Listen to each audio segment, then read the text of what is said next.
My name is Denise K. Bartling, and I am 32 years old. He said, I could replace you at any moment.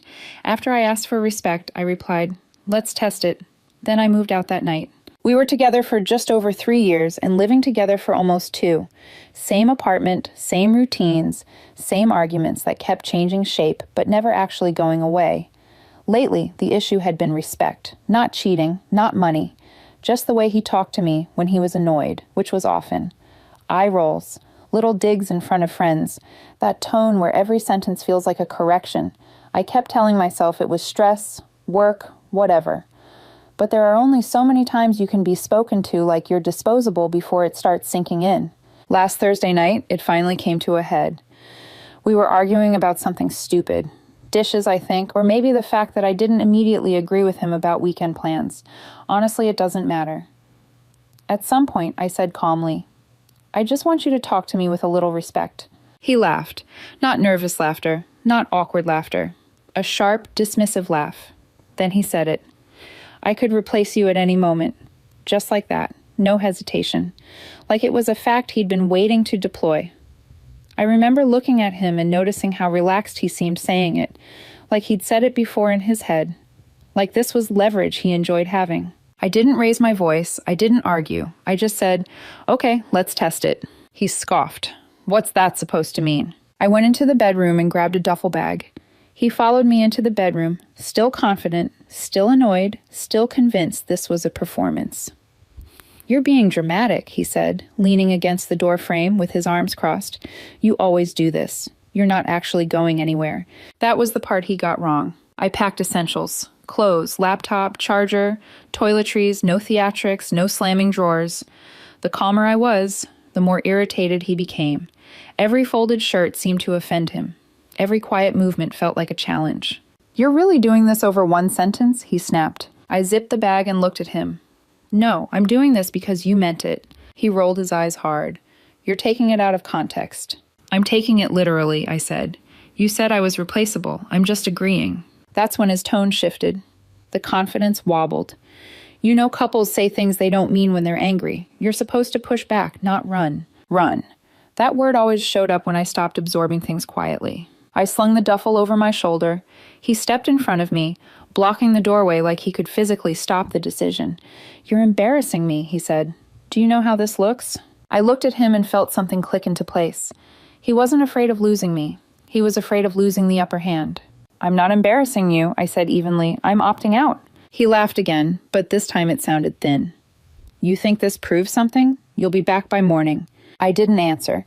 I walked past him, grabbed my keys, and left the apartment without looking back. It was 11:30 p.m. when I showed up at my friend Marissa's place with a bag over my shoulder. She didn't ask questions. She just opened the door, looked at my face, and said, "Spare room's ready." That alone felt surreal, being somewhere I wasn't immediately corrected for existing. By morning, my phone was already buzzing. At first, it was irritation. You seriously left? This is so immature. I can't believe you'd embarrass me like this. Then it shifted. Can we talk? I didn't mean it like that. You're taking it out of context. I didn't respond. Not because I was trying to punish him, but because every message followed the same pattern. None of them addressed the actual problem. Not the disrespect. Not the fact that he'd used replacement as a threat. Just damage control. That afternoon, he sent a photo of the apartment. My side of the closet half empty. So this is it? He texted. You're really throwing away 3 years? That line annoyed me more than the original insult, as if I was the one who casually introduced the idea that I was interchangeable. I replied with one sentence, You already decided I was replaceable. I'm just agreeing. That's when the certainty vanished. The reply I sent was enough to flip the switch. The messages came fast after that. Long paragraphs stacked on top of each other like he was trying to outrun the silence. He wrote about how relationships are hard. How couples say things they don't mean when they're angry. How I was being too literal, too sensitive, too prideful. According to him, I was supposed to absorb the blow, argue a bit, maybe cry, then settle back into place like I always had before. That's when something finally clicked for me. He didn't say that to end the relationship. He said it to win the argument, to remind me where he thought I belonged, beneath him. That night, while he was still typing, I signed a short-term lease for a small studio across town. It wasn't fancy, barely furnished, thin walls, but it was quiet. No tension hanging in the air. No waiting for the next comment that would make me feel small for wanting basic decency. He found out 2 days later. "You already got another place?" he texted. Wow, that was fast. I almost laughed. He told me I could be replaced at any moment. He just didn't expect me to replace the situation instead. That's when the messages changed again. The anger drained out of them. The certainty disappeared. What replaced it was confusion wrapped in forced casualness. "How's the new place? Hope you're eating real meals. I drove past your gym today and thought of you." I didn't answer any of them. I wasn't trying to be cruel. I just knew that replying, even politely, would reopen a door I'd closed on purpose. Every response in the past had taught him the same lesson. If he pushed hard enough, I'd eventually fold. Silence was the only language he hadn't trained me to speak yet. About 3 weeks in, he finally asked the question he'd been circling. "Are you seeing someone?" There it was. Not "I miss you." Not "Can we talk?" Just fear that I might be moving on faster than he'd planned for. I typed out a response, deleted it, typed again, deleted that one too. In the end, I didn't send anything. That night, I sat alone in my tiny kitchen, eating takeout straight from the container, and realized something uncomfortable. I wasn't sad. I felt lighter, like I'd been carrying a weight for so long that I'd forgotten what normal felt like. No one was correcting my tone. No one was reminding me how easily I could be replaced. No one was treating my presence like a favor. The next morning, another message came through. "I'm just trying to understand how you could walk away so easily." That one almost got a reply. Not because it hurt, but because it was so backwards it stunned me, as if the person who threatened replacement was shocked that the replacement test had actual results. I finally sent one message, just one. It wasn't easy. It was necessary. "You didn't lose me because you made a mistake," I wrote. "You lost me because you were comfortable making it." He didn't respond for 2 days. And in that silence, I finally understood something I hadn't wanted to admit before. He never believed I had the option to leave. To him, my presence wasn't a choice. It was a given, a constant, a resource he could lean on, snap at, and threaten without consequence. And now that resource had removed itself. By the end of the first month, the messages didn't stop. They just became predictable. Every Sunday night, almost on schedule, my phone would light up. Same structure, same tone, a soft opening, a reflective middle, and a closing line meant to reopen the door just enough for me to step back through. I've been thinking a lot. I know I messed up. I took you for granted. At first, I wondered if it was guilt. Then I realized it was disbelief. He still couldn't wrap his head around the fact that the threat had backfired, that the line he'd used so casually had actually ended something permanent, that saying I could replace you hadn't made me fight harder, it had made me leave. One night, I made the mistake of opening a longer message. He wrote about how quiet the apartment felt, how dating apps were exhausting, how people these days weren't serious. He even mentioned a woman he'd gone on 2 dates with and dropped because she didn't really listen. The irony almost made me choke. Buried in the middle of the paragraph was the real line, the honest one. "I didn't think you'd just remove yourself. You always fought back before." There it was again. Not "I hurt you," not "I crossed a line," just surprised that the usual dynamic had failed. I didn't reply, but that message stayed with me for days. It reframed everything, all the arguments, all the sharp comments, all the times I tried to explain how his words landed, only to be told I was overreacting. He wasn't cruel because he hated me. He was cruel because he thought I was safe. A week later, he escalated. He sent me a photo from our old place, my mug still in the cabinet, my jacket still on the hook. The caption read, "I can't bring myself to move these." I stared at it longer than I should have. Not because I felt pulled back, but because I recognized it for what it was. Bait. Nostalgia instead of accountability. I finally typed a response. Calm. Direct. "If you were really sorry," I wrote, "you wouldn't still be trying to pull me back without changing anything." He didn't reply that night. But the next Sunday, right on time, another message arrived. "I'm starting therapy. I see it now. I was wrong." For the first time, I wondered if he meant it or if he just hated losing. I didn't reply to the therapy message, not because I didn't believe in therapy, but because I'd learned the difference between self-reflection and self-preservation theater. I'd seen this before in smaller ways.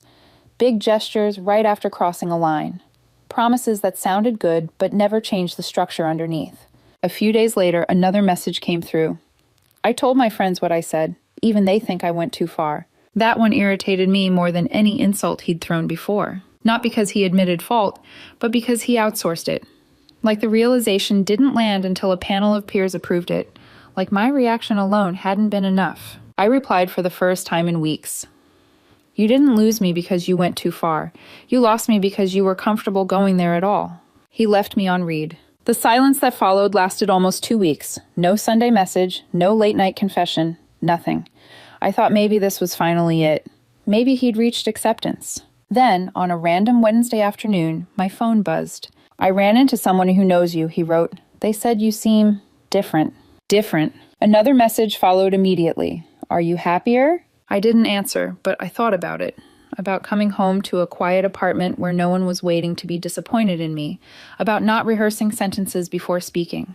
About not feeling like affection was conditional on compliance. Yes, I was happier. He sent one more message that night. I didn't think you'd actually be okay without me.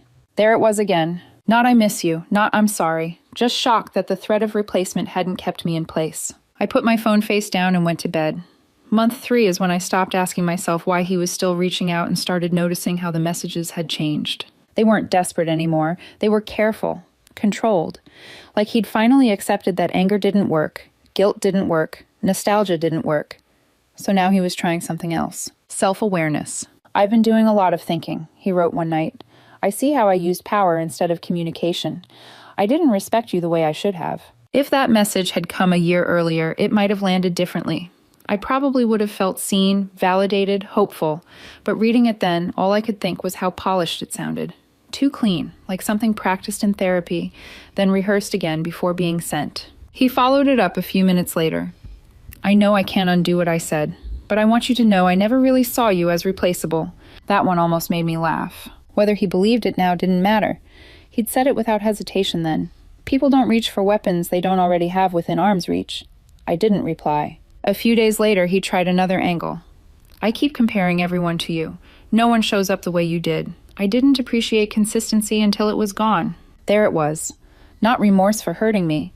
Regret for losing what I provided. Stability, emotional availability, reliability. He wasn't apologizing to me. He was mourning the version of his life where someone stayed, no matter how sharp his words got. That Sunday night, like clockwork, another message arrived. I was wrong. I know that now. I just wish you'd give me a chance to prove it. I stared at my phone for a long time before locking it. Because here was the truth I hadn't said out loud yet. I didn't leave because I was angry. I left because I stopped trusting him with access to me. And trust doesn't come back just because someone finally understands the consequences. Especially not after 3 months of silence taught me how peaceful life could be without waiting for the next insult disguised as honesty. The thing I didn't expect was how predictable it all became. Every week, the same rhythm, a few quiet days, then a message that hovered somewhere between apology and invitation. He never outright asked me to come back. That would have required vulnerability. Instead, he kept the door accidentally open. I drove past your old place today. I heard a song you used to play in the car. I still can't believe we're not talking. What stood out wasn't what he said. It was what he didn't say. He never once asked how I felt now. Never asked if I was okay. Never asked what I needed. Everything still orbited his realization, his loss, his discomfort. One night, I ran into a mutual friend at a bar. We made awkward small talk, and eventually my name came up in a way I recognized immediately. He's been different, the friend said carefully. Quieter. He says he messed up with you. I nodded. Neutral, non-committal. He didn't think you'd actually leave, the friend added. I think that shook him. That phrase again. Didn't think you'd actually leave. It finally clicked for me. The breakup wasn't traumatic for him because he loved me so deeply. It was traumatic because it disrupted his sense of control. I wasn't supposed to be the one who walked away calmly. I was supposed to argue, negotiate, prove my worth. Instead, I tested his claim and passed. That night, another message came through, longer this time. I know I hurt you, he wrote. I know I crossed a line. I've never had someone stand up to me like you did. I respected you more than I realized. I read that one 3 times. Not because it moved me, because it confirmed something important. He respected me after I left. Not when I asked, not when I stayed calm, not when I tried to communicate, only when I removed myself. And that told me everything I needed to know about what staying would have taught him instead. I didn't reply. For the first time, I felt something close to closure. Around the middle of month 3, something shifted again. But this time it wasn't him, it was me. I realized I wasn't bracing myself when my phone buzzed anymore. I wasn't curious. I wasn't anxious. His messages had become background noise, like a radio playing in another room. Familiar, repetitive, easy to ignore. That's when he slipped. The careful tone cracked, just enough for the old entitlement to show. "I don't understand how you can just shut me out like this," he wrote one Tuesday night. "I'm owning my mistakes and you're acting like I don't exist. That's not fair." There it was. The expectation. The belief that accountability from him required access to me. I stared at the screen, half expecting the old reflex to kick in. The urge to explain, to soften, to reassure him that he still mattered. It didn't come. Instead, I felt something colder and clearer. Distance. I replied once. Not defensively. Not emotionally. "I didn't shut you out. I stepped away. There's a difference." He responded almost immediately. "So that's it? After everything we had?" I took my time. I put my phone down. I made dinner. I let the silence stretch. When I finally answered, it was because I wanted to, not because I felt pushed. "Yes," I wrote, "because what we had only worked when I accepted being talked down to." That message sat unread for hours. When he finally replied, the tone collapsed. "I didn't think I was that bad. I swear I never meant to hurt you. I hate that this is how you see me." That one almost worked. Almost. But then I remembered how many times I'd tried to explain how his words landed, how often he'd brushed it off, how respect only became urgent once it had consequences. I didn't respond. That night, lying in bed in my quiet apartment, I understood something important. His apologies weren't about repairing what he broke. They were about undoing the outcome. And those are two very different things. Once you see that distinction, you stop mistaking persistence for change. By the end of the third month, the messages stopped sounding like apologies and started sounding like rewrites. I've been reading about attachment styles. "I think I was just scared of losing you. I didn't mean replace you literally. You know that, right?" Of course he didn't mean literally. He meant emotionally, power-wise. He meant I was optional in the hierarchy he'd built in his head. If I ever pushed too hard, he could remind me of my place. One night, out of nowhere, he sent a voice memo. I almost didn't listen, but curiosity won. His voice was softer than I remembered. Slower, tired. "I know I can't take it back," he said. "I know you don't owe me anything. I've never had someone call my bluff like that. You leaving forced me to see myself in a way I didn't like. I was wrong. I didn't feel anger. I didn't feel satisfaction. I didn't even feel sad. I felt finished." Because even if every word was genuine, it didn't change the reality that the lesson came too late. Growth that requires losing someone isn't a gift to the person who had to be lost. I typed a response, deleted it, typed again, deleted that too. In the end, I didn't reply at all. Not because I wanted the last word, but because I no longer needed one. The silence wasn't punishment. It was closure. I realized then that the version of me who would have gone back didn't exist anymore. She moved out that night with the duffel bag. Whoever I was now didn't need to test anything else. I'm writing this because 3 months feels like enough distance to see things clearly, without anger or nostalgia blurring the edges. When he said, "I could replace you at any moment," he thought he was asserting power. What he didn't realize was that he was also revealing how he saw me. Not as a partner, not as an equal, but as something temporary, conditional, easy to swap out if I ever pushed back. When I said, "Let's test it," I don't think he understood what I meant. I wasn't testing whether he could find someone else. I was testing whether I could leave. And it turns out I could. Moving out that night wasn't a power play. It wasn't a bluff. It was the first honest thing I'd done for myself in a long time. No speeches, no ultimatums. Just a quiet refusal to stay where respect had to be negotiated. The messages still come now and then, less frequently. I was wrong. I see it now. I'd do it differently. I believe he means it. Or at least I believe he believes it, but meaning it now doesn't erase meaning it then. He didn't lose me because he made a mistake. He lost me because he was comfortable making it. I don't hate him. I don't wish him harm. I hope he actually changes for the next person, not for me. As for me, I'm quieter now, calmer, less willing to negotiate my self-respect for the sake of keeping peace. If anyone reading this is on the receiving end of threats disguised as honesty or disrespect framed as confidence, here's what I learned the hard way. The moment someone tells you that you're replaceable, believe them. Not because they'll replace you, but because staying teaches them you won't leave. And leaving teaches you that you always could.